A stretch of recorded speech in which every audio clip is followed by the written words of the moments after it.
This is the Fair Fight Initiative, and we are taking you step by step through the broken components of our criminal injustice system with David Utter, our executive director. And we've gotten to probation, which is something that people can understand on a simple level, but maybe don't understand how it can serve as a tripwire to claw people back into the most dangerous excesses of this system, but also how companies are profiteering on probation. So, David, I think the simplistic understanding that most people have about probation is, well, I didn't have to go to prison.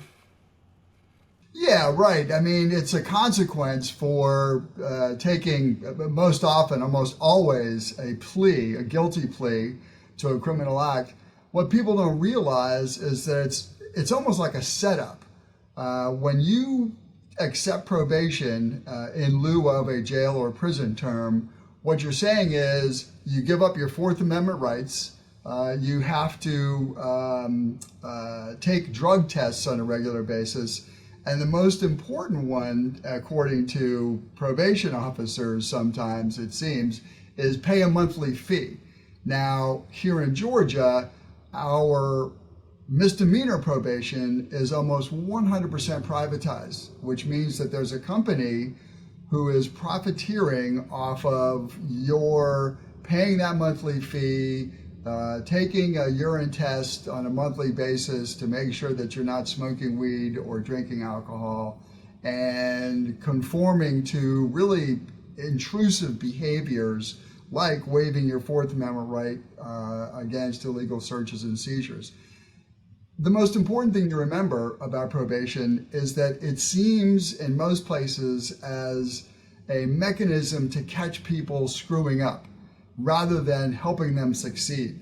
You know, if we really want people to change their behavior who are caught up in the criminal justice system, we should be working to help them succeed, not trying to catch them at doing something technical and ending up back in jail and or even worse, prison.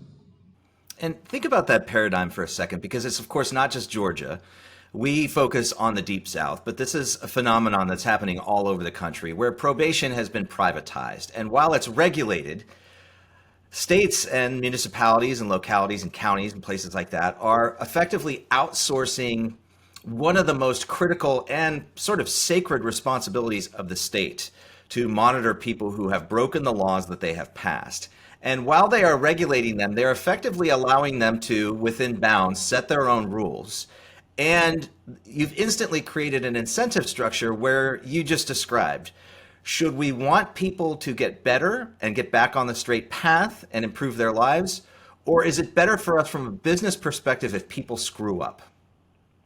Yeah, and it can lead to really, really dire consequences. I remember a woman named Dee Catero out of Henry County, Georgia, where she got convicted of, it was a minor, I think it was actually stealing a bike. And it was just a dispute with the neighbor. She wanted to take her case to trial. She got convicted of theft and was given a year probation. And she had some personal issues where she was literally going to take care of her dying mother in North Carolina, and the probation officer, privatized company, violated her probation and wanted to put her in jail. Thank goodness Fair Fight Initiative had lawyers available who were able to keep Dee's freedom. But it's just absurd to think of somebody never been arrested before, never been convicted of a serious crime, gets convicted in this dispute with a neighbor, and is threatened with jail. It's crazy. When you connect, particularly jail, with plea agreements, and then probation, and those things match together, right? Want to get out of jail? Cop to a plea. Want to cop to a plea? We'll give you probation. You talk about the linkages between those things, and in these granular cases, Fair Fight Initiative can step in and keep the worst from happening.